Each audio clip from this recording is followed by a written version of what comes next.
Good morning, Doc. Morning.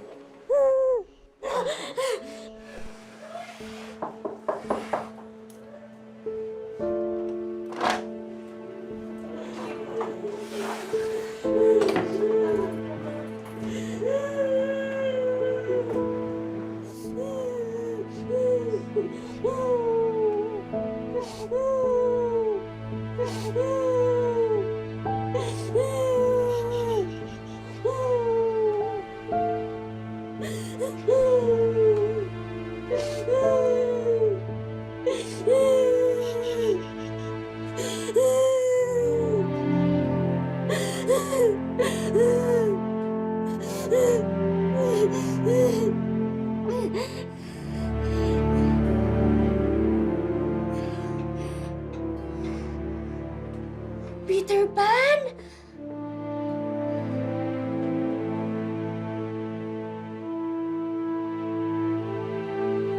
Frank!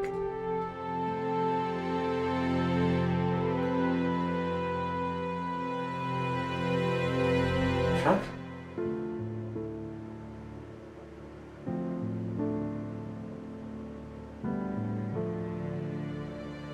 Frank? Sige lang. Iyak mo lang yan, ha? Wala namang problema.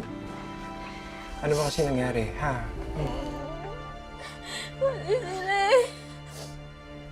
Lapit kasi sila ng lapit sa akin! I don't even know them! Love.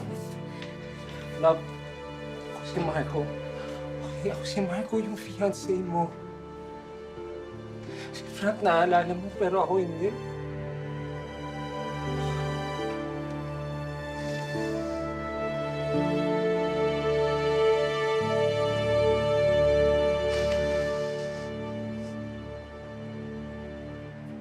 Marco!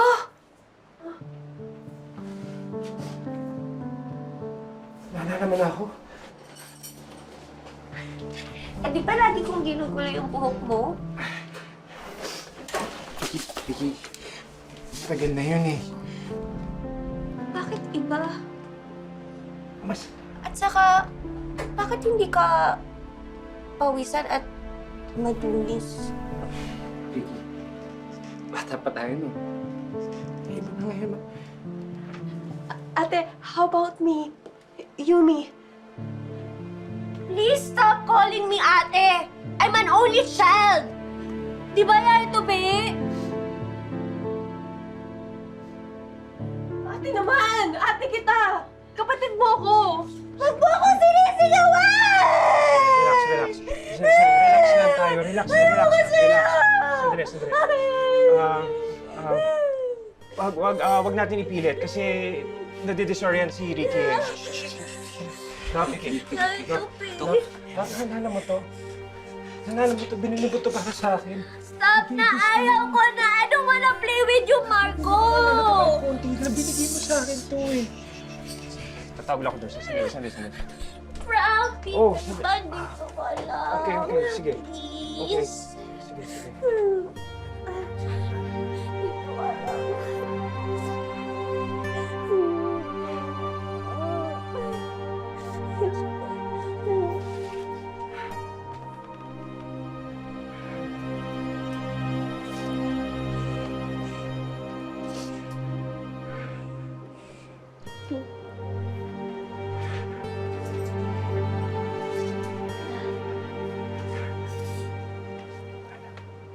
Peter Pan.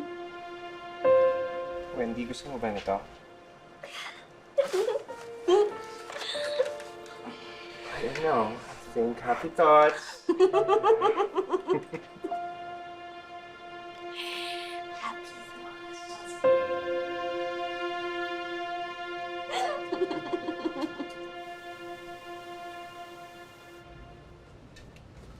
Excuse me, Doc. Paano mo nalaman nandito si Ricky? Sorry. Narinig ko sa nurse's station kasi ilang buwan na naman dito ako nagtatrabaho. Kailan ka pa bumalik from London? Actually, a while back. I'm really sorry if I forgot to keep in touch. It's okay. No one is really expecting you.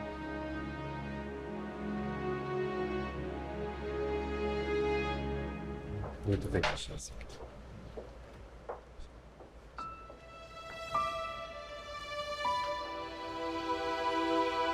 Doc, how's my ate? According sa CT scan, there's a minor swelling in her brain due to blunt force trauma. Good news, hindi ito severe, so there's no permanent damage sa memory niya. So malaki ang chance na psychological lang ang nangyayari kay Ricky ngayon. Doc, ano ibig niyo sabihin? Kailangan psychiatrist na ang tumingin kay Ricky. Can you suggest a good one?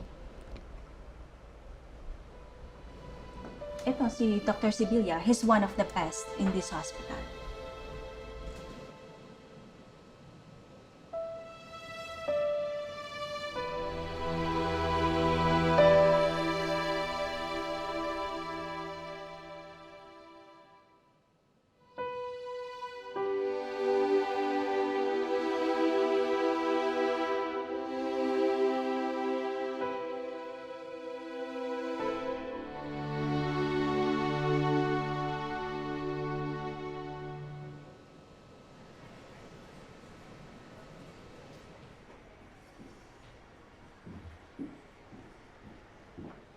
Marco.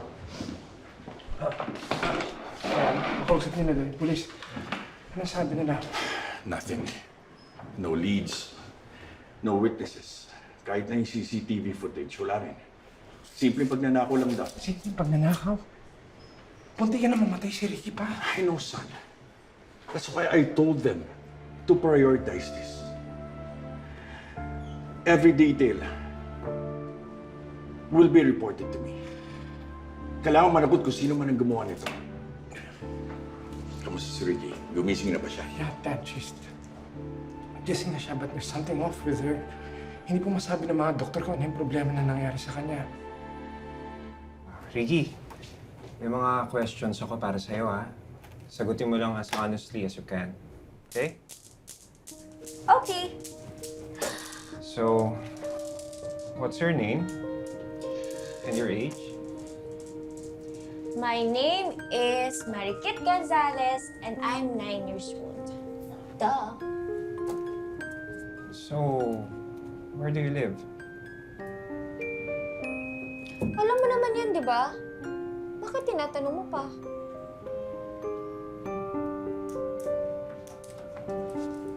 Ricky, honestly, na-aksidente ka. Pwede mo bang sabihin sa akin kung ano yung huling naalala mo?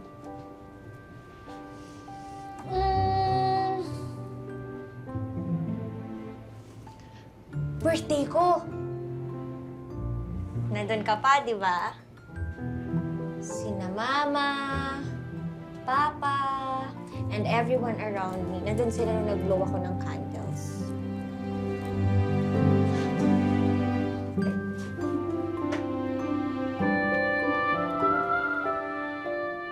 Why are you looking at me like that? Staring game? Game!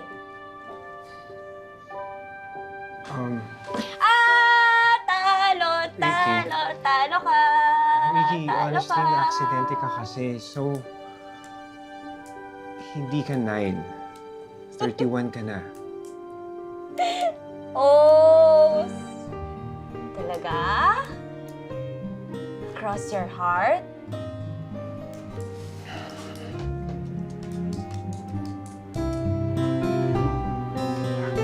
Ricky, halika. Saan tayo pupunta? Dito lang. Halika. Dali lang. May papagawa ako sa'yo.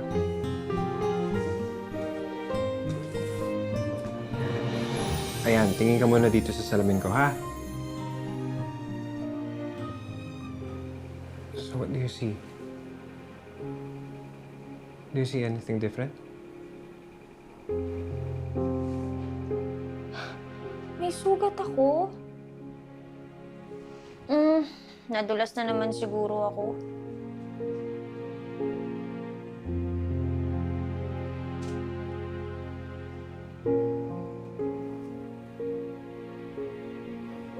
Do you see anything different?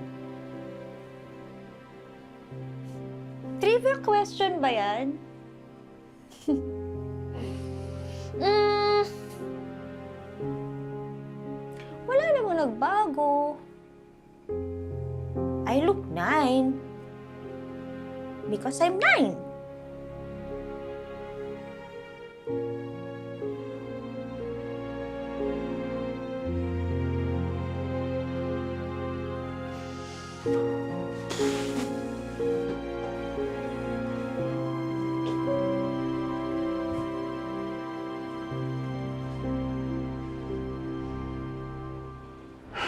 Kung meron dapat nakakaalam ng lahat ng nangyayari kay Ricky, ikaw yun. I'm already dealing with the investigation in the firm. Ako pa rin ba to? Pa, I'm sorry. Okay, babawi ako. Pamilya na lang natin ang inaasahan nila. If you have any hopes of being her true family, do your part and do it well. Don't disappoint me I again. won't. Good. I'm sorry, son. Pare-parehas lang tayong stressed. Kasi naman, what's with this family and cars?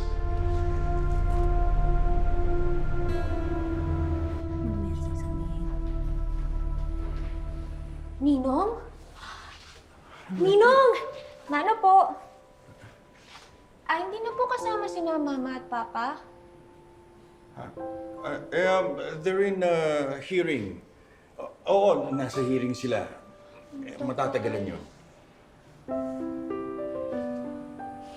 Bakit? Why are you looking at me like that? Kahit magsumbong ka kay Ninong, hindi ako makikipaglaro sa'yo. Mr. Toledo, sir, gusto daw po kayo makausap ni Dr. Sibilia sa office niya. Sige po. Okay.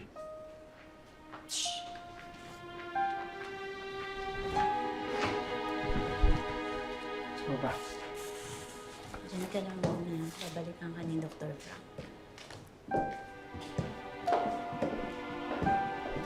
Well, after initial evaluation, I think Ricky's suffering from dissociative amnesia. Specifically, dissociative fugue. Ano po yun? Isa siyang type ng amnesia kung saan ang pasyente ay naka-experience ng extreme psychological trauma. Nasaktan man si Ricky physically, napuruhan siya psychologically.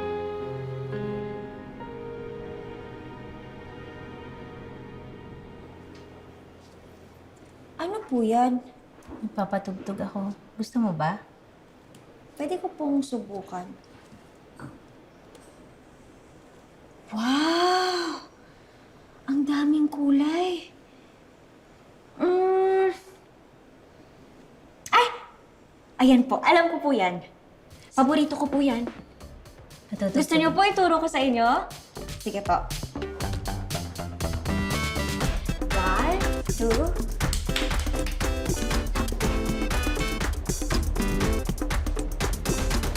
One, two, clap, clap, clap. Naniniwala siya na 9 years old siya at wala na siyang maalala beyond that age. So kung mapapansin nyo, yung mga kilos niya, 9 ulit siya. 9? Is this even real? Yes. It's rare, but it happens. Before, meron akong 55 years old na pasyente. After niya ma-traumatize, bumalik siya sa pagiging 15. Fixated siya sa 80s at kung ano siya noon. Dahil yun ang panahon, bago siya inabandona ng mga parents niya. So maybe, kay Ricky, tumatak sa isip niya yung panahon na 9 siya ulit. Kung ano man yung meron doon, hindi ko pa alam. Dapat ba kaming makisakay sa kanya? Yes and no. Dapat kausapin natin siya kung paano natin siya kausapin bago ng aksidente. Kapag nagtatanong siya, sagutin natin, pero wag nating ipilit ipaliwanag sa kanya dahil magiging stressful to para sa kanya. At wag tayong gagawa ng kasinungalingan para suportahan yung limited memory. Pero Dok, makakaalala pa ba si ate? Yes. Yes, she will. Hindi ko lang alam kung kailan.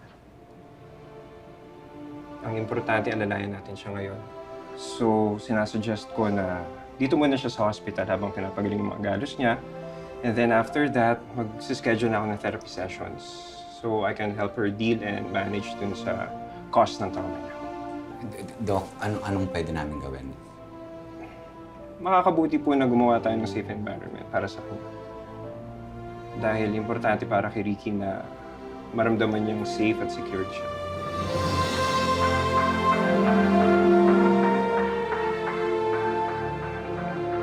So, wala muna yung Ricky na nakasanayan natin. Kailangan magtulong-tulong tayong lahat dito. Kailangan natin mag-step up for her.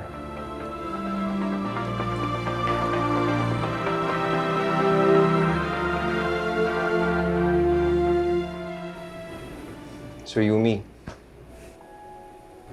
ikaw muna ang ating ngayon.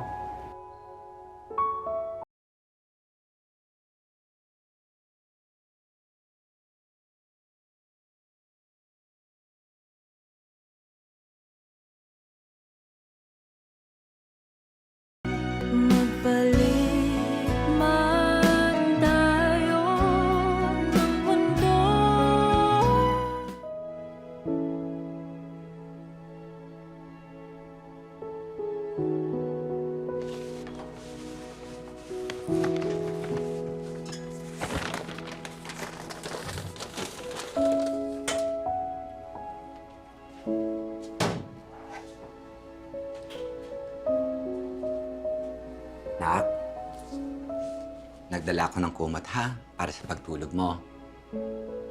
At saka, sabi ni Marco, bukas daw kasama niya si Sir Alberto para kapalitan ba natin?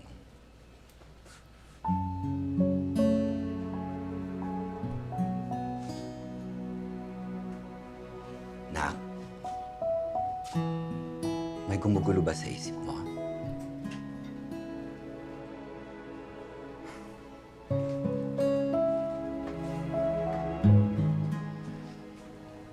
Nak,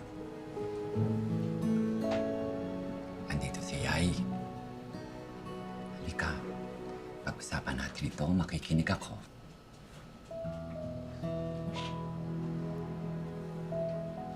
Paano ko gagawin yun, Yay? Ang alin? Sabi ni Kuya Frank, ako daw po muna dapat yung ate. Paano ba maging ate? Alam mo, anak, masyado maliteral yung pagkaka-interpret mo doon sa sinabi ni Frank. Ang ibig sabihin na noon, kailangang magdagdag ka ng responsibilidad. Ano mo yun, si Ate Ricky mo, hindi na niya magagawa yung parte na ginagawa niya noon. Kaya nga po, if anyone should have the bigger part of the responsibility, ako po yun. Kasi kapatid ko si ate. Bata pa lang ako, inalagaan na niya ako. Nung nag-away kami, pinaramdam niya sa akin kung paano niya ako pinasan. Kahit nahihirapan siya.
gawin niyo. Kaya mo.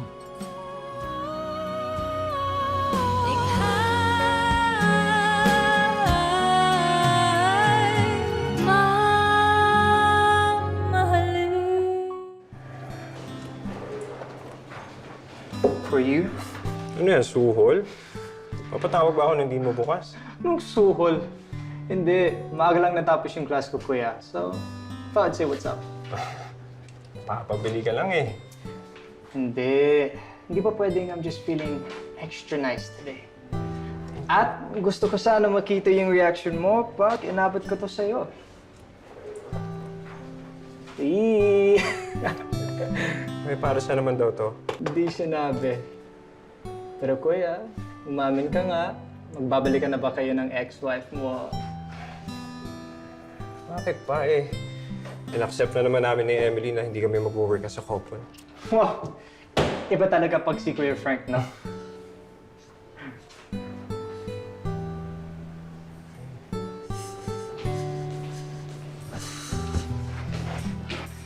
Sabi ko na, may ibang purpose ang pagpunta mo dito. Nope. I'm just being a good friend. Yun lang. Yun lang.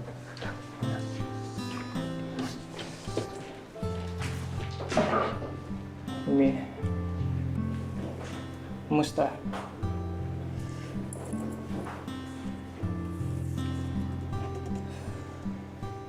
Kuya Frank told me about Ate Ricky. Na-report ko na din yung mga nagsamantala sa'yo nung isang gabi. So sorry. Dapat talaga binantayan kita. Wala na sa akin yun. Mas malaki na problema ko ngayon. Relax, chill. Kayang-kaya mo to. Alam mo, you're the second person to tell me that. Paano niyo naman nalaman? I'm 21 and I'm about to graduate. And I still don't know what to do with my life. Wala akong direksyon. Kasi si ate nagbibigay sa akin nun eh. Kaya ko? Talaga? Wala na nga akong nagawang tama sa mata niya eh. Everything I do, lagi hindi pumapasa sa standards niya. How will I take care of her? Kaya ko. Kaya ko ba talaga? Ganito na lang. Alam mo na, multiple choice tayo. A, B, or C. Oo, yun naman yung C. I'll never choose C. Kahit pa ngayon. Okay. So, edi A or B? Ano sa dalawa?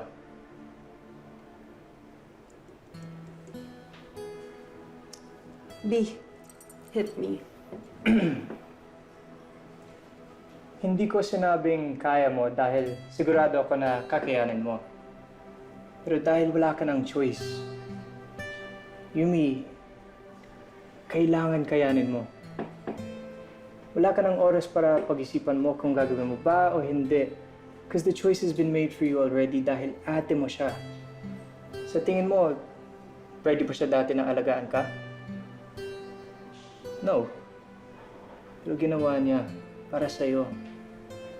At ngayon, chance mo na makabawi.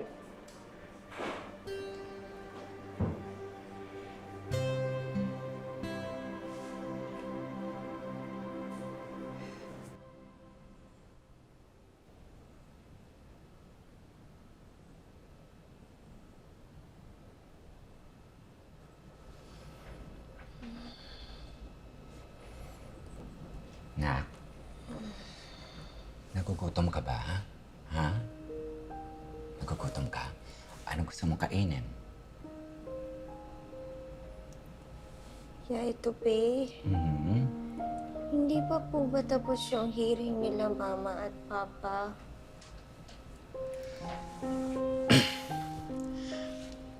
Anak, eto, ha? Anak. Lagi mong tandaan, lagi ako nasa tabi mo. At pangako kahit ano mangyari, hindi kita iiwan. Yeah, ito, Pei. I know that. Ang tinatanong ko po, nasaan po sila Mama at Papa? Mama Oo. Alam mo na kasi, okay, ang totoo niyan, yung mama mo,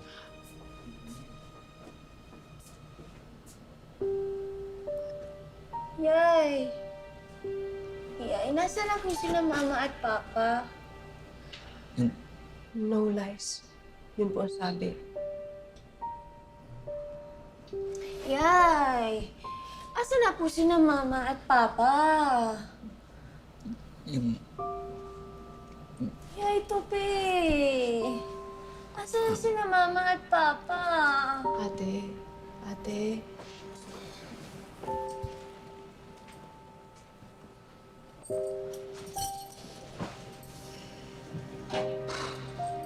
Ate, wala na sila mama at papa. 14 years ago na silang patay.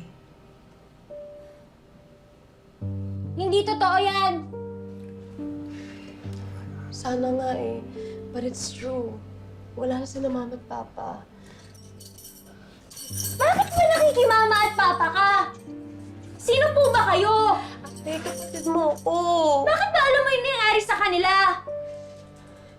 Kapatid mo ako, ate. Ano ba? Ang ingay-ingay ng tanggalin mo nga yan! ayan, kalma. Yay, Tupi! Oo. Gusto ko na si mama! Gusto ko si mama! Inawas niyo na si mama! Gusto ko si papa! Gusto ko na sila! Gusto ko si mama! Gusto ko si papa! Sabi ni Tito! Sabi ni Tito nasa hearing lang daw! Pero nasa namin si mama!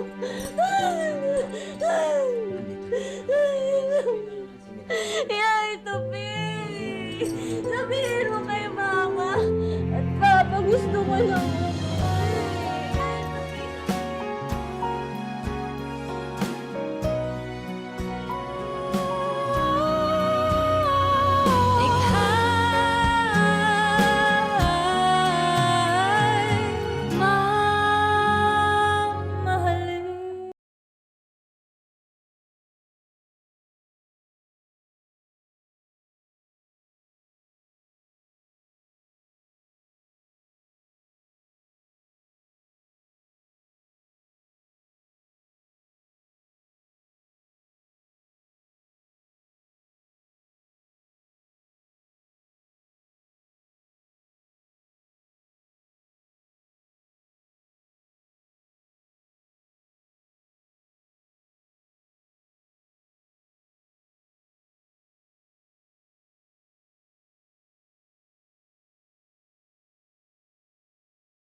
ba talaga si Yumi? Eh, bakit po pagkasama niya ako, hindi siya masaya?